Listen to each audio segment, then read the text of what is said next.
like any good RPG, Reckoning begins with character creation. We have several different options for that, and you'll see some of those now. So the first call to make is what race you want to be. We have 4 different races to choose from, 2 kinds of human, the Almain and the Varani, who hail from different lands and have different benefits, and the Losofar and Doklafar, light elves and dark elves, respectively. Now, as you choose your race, obviously there's the aesthetic differences, but also you get a head start to some of your non-combat skills, something appropriate to that class. Now, having chosen your race, you can choose your gender, male or female. This is purely an aesthetic choice. It doesn't change stats or anything like that, although there is some dialogue in the game that will vary based on your gender. Having chosen that, we then pick our patron god.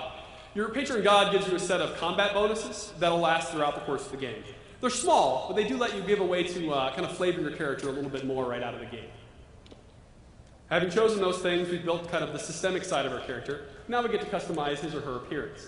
Now, we have several presets for each character you can choose from that are crafted to look cool. If you don't want to use one of those, you can go a step further and customize them on a specific level, changing face shape, eyeshadow, the intensity of your stubble, always a fun one. That's intense stubble, that's great.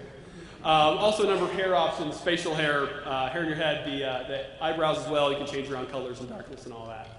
And finally, accessories, where you can do different facial attachments like nose rings, earrings, etc., as well as tattoos. We have, I think, 30-some tattoos. You can do different opacities and colors and all that. Oh, yeah. You can actually make Kurt, but I'm not going to tell you the combination you have to do. We also have this fun randomized feature, which we really enjoyed when we put this in because it was supposed to be just a little usability thing, but it ended up being fun in and of itself. You just hit a button and it'll give you a whole different combination of traits. So in a hurry, you can create something really wild. And if you find something that's cool and not quite what you want, you can then customize it from there. We've picked our swank character. We're going to jump into the game itself. Now, normally, at this point in the game, you're starting off, you've seen a cinematic that sort of sets the stage for where we're at and what's going on. Since you're not seeing that here, I'll sort of catch you up on what's happening.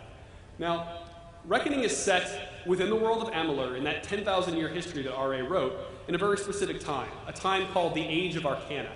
The reason for that is that magic is freshly returning to the world after a long absence. This has a lot of different factors in the story. Now, amidst this magic coming back, there is an epic war happening between a group of unseelie fae, an immortal race called the Tuatha, and the mortal races of men and elves. And in the chaos of this war, you, the player character, have died. So yes, from the very beginning of the game, from the outset, you're already dead. It's very sad. Fortunately, it doesn't end there. The game begins with you hacking, coughing, and crawling your way out of a pile of corpses. You get to the ground, retch, kind of wobble to your feet, and find yourself in this strange cavern. You don't know who you are, you don't know how you died, and you certainly don't know how you came back. So the game begins with a number of personal mysteries for you to pursue, like tying it to you on a very personal level because it's stuff about you, and then leading you into the main quest from there. Here in just a moment, we're going to introduce you to one of those characters in the main quest, the architect of our resurrection, Fomorus Hughes.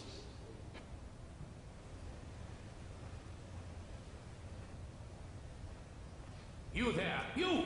What are you doing down here? You don't belong... Wait a moment. No, it can't be. Come closer so I can see you. Over here. Why, it's true. It's true. But how? The lens? The new configuration? Perhaps... No, what am I thinking? No time for that now. We've got to get you out of there. You need to arm yourself. Quickly, check that body over there for a weapon. No time for questions. Go!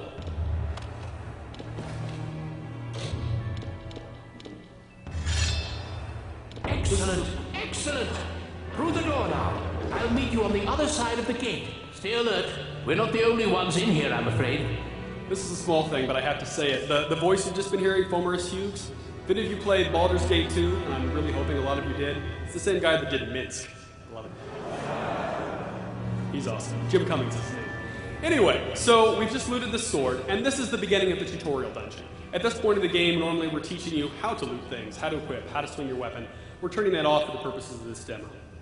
Now, as we move forward, you may notice that Fomorus Hughes back there, the gnome on the scaffold, he seemed a little surprised to see us. There's a good reason for that. For the last decade, he's been working on this machine, this magical apparatus you see up ahead.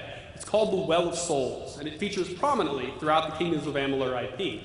Now, the Well of Souls is a resurrection machine, and despite all these years working on it and a very large stack of corpses that you saw back there, it's never actually worked. That is, of course, until now.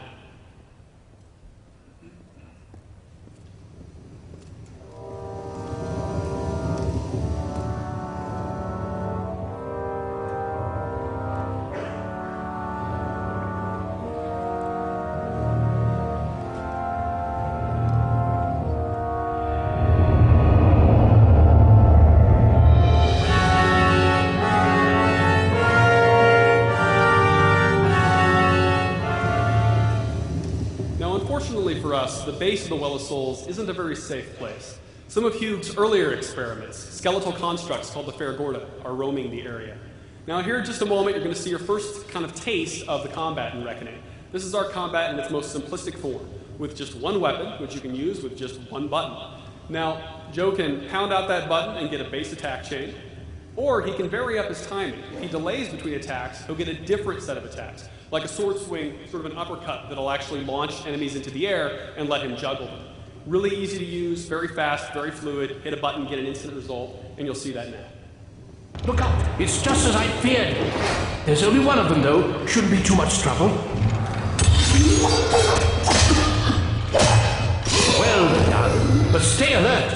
You'll rarely find just one of them around. Social creatures, actually.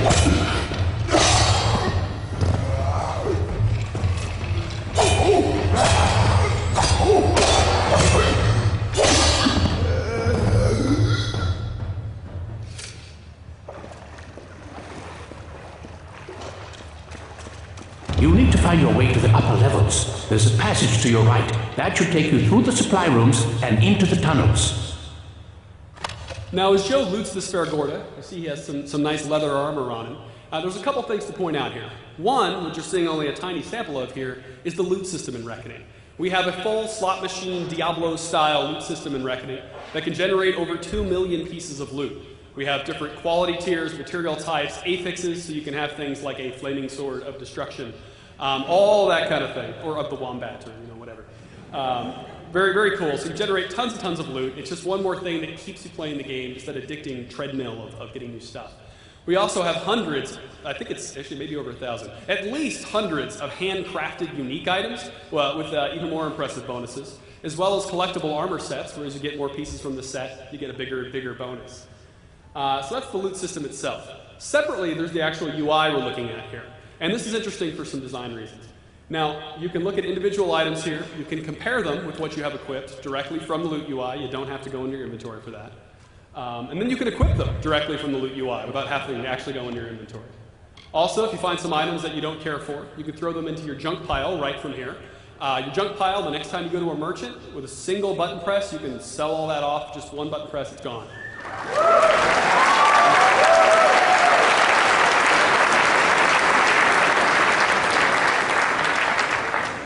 Now, didn't expect that to get an applause.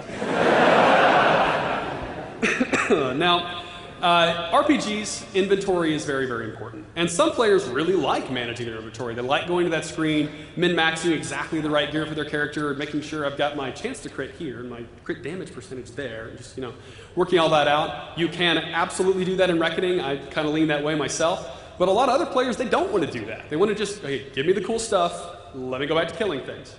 We let you have the best of both worlds with this UI, so we're big fans of it. So now, having fully equipped the leather armor off this Ferragorda, we're going to proceed.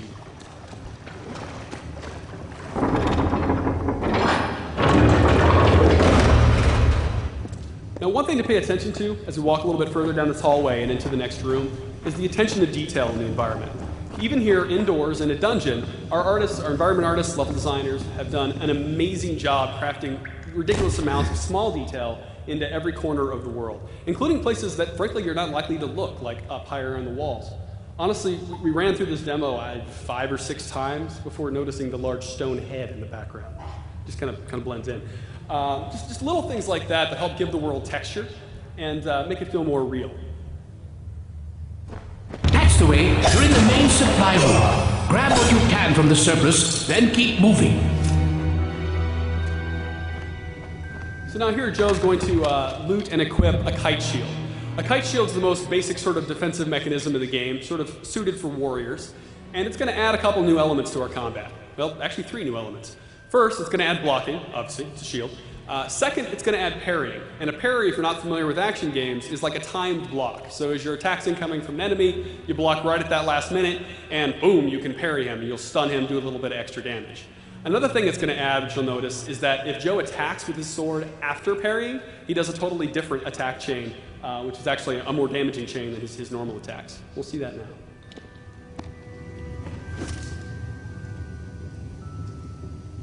We're in! I thought it was just gnomes down here. The job was to wipe out everything. Gnome or otherwise.